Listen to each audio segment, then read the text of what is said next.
up and they decide to go on an adventure together, and so they go to their first location and something happens, and then they meet somebody, and then stuff keeps happening until they kind of solve whatever problem that group of people in that location is facing. And then before they move on, the person that they met decides to join them on their adventure, and then this process kind of repeats itself.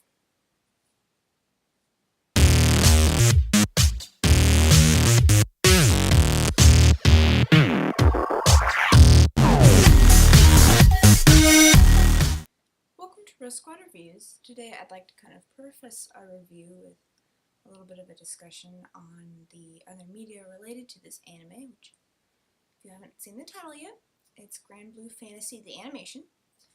And Granblue Fantasy was originally based off of a game by the same name for the iOS and Android systems, and it's like an RPG game. And then there's also a light novel adaptation. And I say that because I have had no experience with the game or anything else. Just the anime caught my eye, so I decided to watch it, and so I'm just going to be reviewing it solely on the basis of the anime, but I think it's kind of important that you might know that it's based off of the game, because context. This anime starts out with a couple characters. Lyria is a test subject for the Empire. They're trying to do experiments and evil things, I'm sure, and she escapes with the help of one of their lieutenants, whose name is Catalina. And just as they're in the process of escaping and running away, the Empire is catching up to them. They run into your other main character, who's kind of the protagonist of the show, whose name is Gran. And Gran decides to help them, and then kind of a fight ensues, and Gran gets mortally injured, and Lyria decides to heal him, and by doing so, she transfers her life force to him. So they kind of like share a life force now, so they kind of can't live without each other. At least Gran can't live without Lyria, I guess. And sort of because of that, Gran decides to go on an adventure, as it was, with Lyria and Catalina, and they're all kind of headed toward the island of the Astrals, where they might find some answers about Lyria, but also where Gran's father is supposedly waiting for him. So Gran's dream is to become a skyfarer like his father, and he is generally friendly and compassionate towards those in need. Like I mentioned before, Catalina was a lieutenant in the Empire before she ran away with Lyria, and she's also a strong sword fighter. And Lyria's past is not really revealed that much. Some things are kind of hinted at, but she doesn't really know herself where she came from or even who she is. She does know that she has the power to talk to and communicate with primal beasts, sort of like these dragon deity type things. And that's kind of why the Empire wants to kind of experiment on her to see if they can figure out how to control these things. The focus of the character growth is mainly on Gran and Lyria, which kind of makes sense because they're the main characters, but I think it'd also be nice to see some of the other characters have a little bit of a spot in the limelight.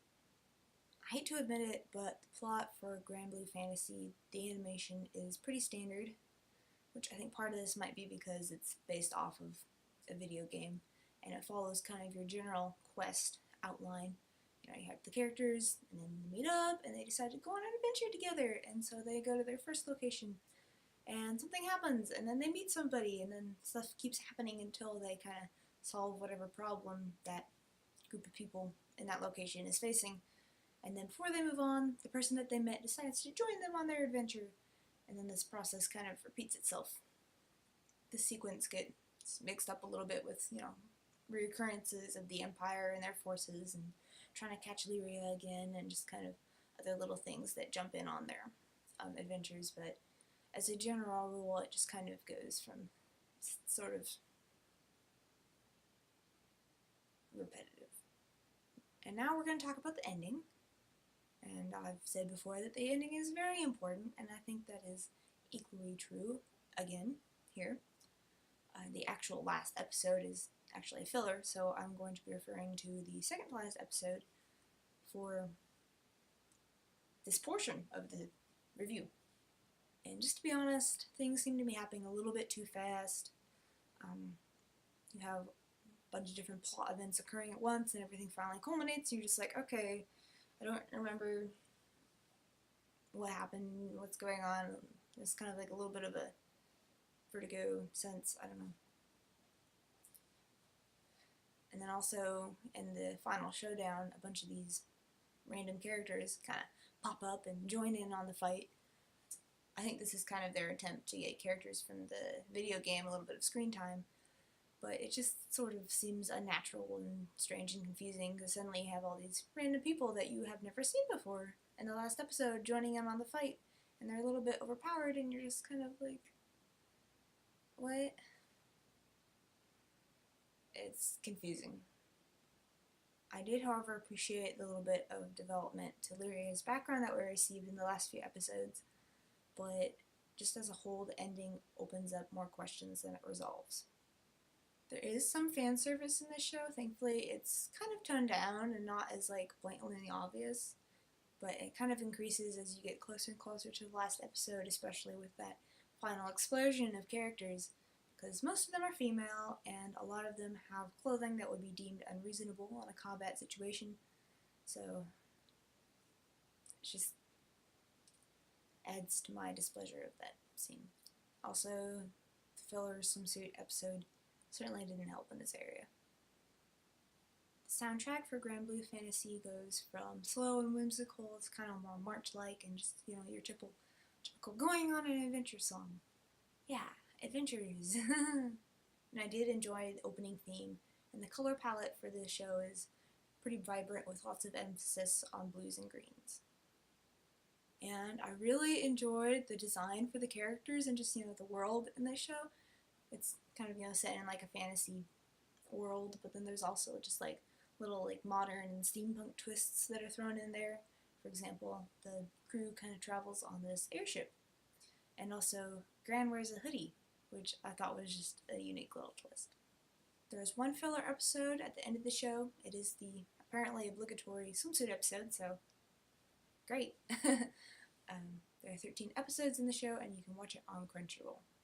And if I had to give Granblue Fantasy the animation a rating, I would probably give it about 2.5 stars out of 5.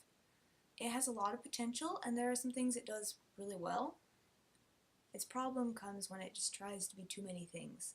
It could potentially be like a strategy show with like, you know, Battle of the Empires and just kind of like air fights and stuff. Or it could be about a test subject running away from the law. It could also be about a boy just going on an adventure. It could be somebody searching for his father. And it could be all these different things. And the problem is it tries to be all these different things at once, and then it ends up sacrificing too much, I think, by trying to cram all these different little plot devices in there. So it just really has the potential to be really good. It just doesn't quite live up to that. And so that's all I have for today. This review will be posted on our blog if you want to see it in the written version. And I will see you guys next time.